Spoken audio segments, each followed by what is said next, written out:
the other thing about it is that kills me is y'all be assuming stuff. Did you know her at that age? Did you know how she was moving? If I remember correctly, she was already fucking with Ryan Leslie, who wasn't a fucking teeny bopper either, right? She was a model, right? Again, I'm not trying to make whatever. I'm saying that y'all be trying to paint every person to be the same.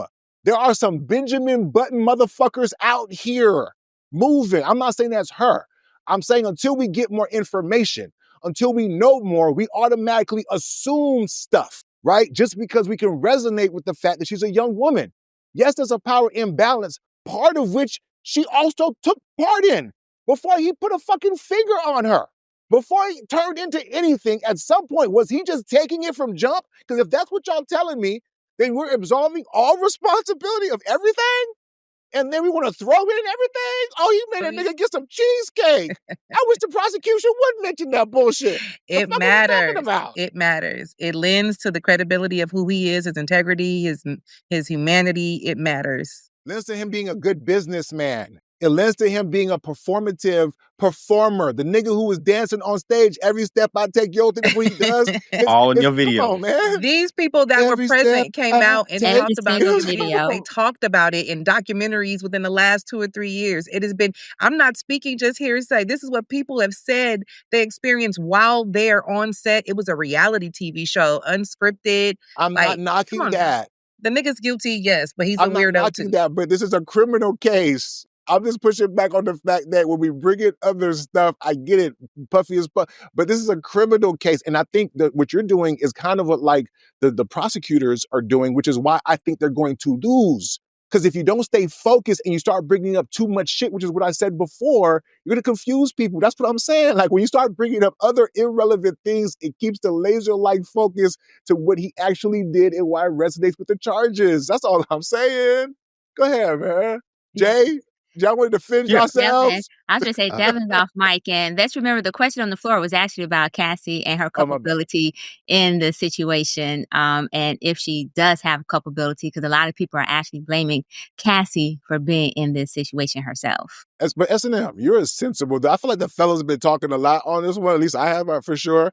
And TM was like, I want to hear the fellas, okay? So what do you think, S&M, as a woman, a sensible woman, right? A woman who has moved a particular type of way, even when she was once upon. Didn't you get married at 21, if I remember correctly? I just want to make sure, right? I did get married at 21. Yeah, gotcha. So look at you making grown woman decisions at the age of 21. I see what you're doing there. Doing there. So did you just celebrate 26 years too? Like, girl, look at you being the model of making good choices at 21 in terms of how you chose to pair bond. Wow. Go ahead, SNL. What are your thoughts on this topic? So to answer, first I want to just answer this last question pertaining to Cassie. I think Cassie started it off because she acknowledged that she did agree to it, because initially he said that he enjoyed watching other people have sex with his women. And so she said she did it to make him happy. At some point that actually turned, where it became, okay, I'm not comfortable with this. But she still wanted to make him happy, because at this point, he started leveraging other things against her, but also she still wanted to be in the relationship with him. And so I believe the first time she said she tried to run or leave, apparently he beat her. Then later on, the security guards would chase after her and bring her back. And so it's this pattern of abuse where they talk about where even housekeepers were quitting because they saw the level of abuse towards hers. And so this is why I would say, while she may have participated in the beginning and may have done it for all the wrong reasons, i.e. I want to get my record out, or because I love a person, and somebody loving somebody is actually one of the main reasons why people do things. And so, but the minute that she was uncomfortable and said no, that's when it became assault. That's when it became abuse. And that's why, while she may have participated in the beginning, the minute she said that, she no longer had culpability for what was happening. I'm actually more concerned about the power dynamics that was at play, and why it's easier for us to shift the blame from him, her, versus recognizing that there is some power and accountability dynamics that we have a tendency to absolve men for in general when it comes to powerful men. Not everyday Joe Blow, right? Everyday Joe Blow is always, I ain't gonna lie, believe women even when sometimes the woman is lying, even if the cases of the woman lying tends to be a little bit lower than what people expect. But assume But the point is, because he's powerful, there seems to be some type of extra belief system built in place where they're like, well, she was a social climber, or she knew what she was getting into because, but no one knows that they're getting into being sex trafficked. No one knows that they're getting into this lifeline of being abused. And no one knows the psychological torture and so forth that may come from this that made her feel like. That's why when people ask domestic violence folks, well, why didn't you leave? Well, it's a lot of things that goes into that's why you have the battered wife syndrome and so forth to explain why people didn't leave a situation. So I believe that Cassie went in with her eyes wide open.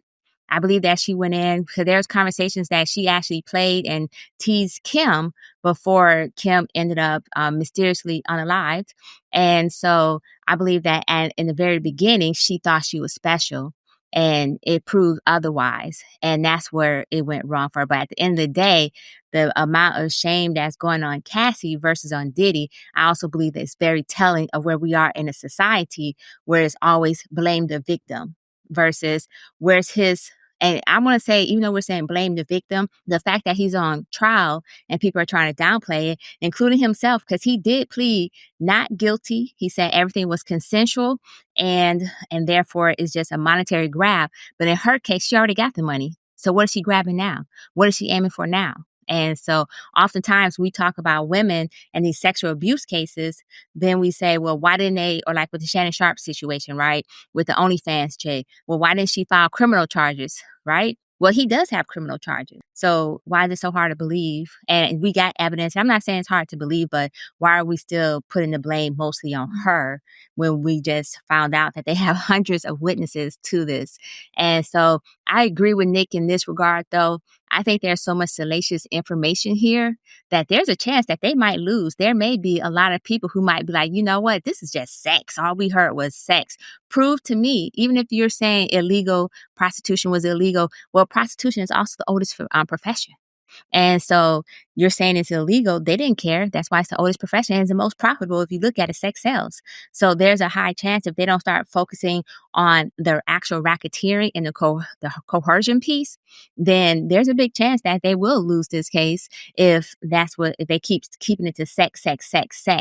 Because ultimately, why are we not talking about the fact that he told Cassie if he see her with Kid Cudi allegedly, again, he gonna blow up Kid Cudi car, and next thing you know, Kid Cudi car was blown up.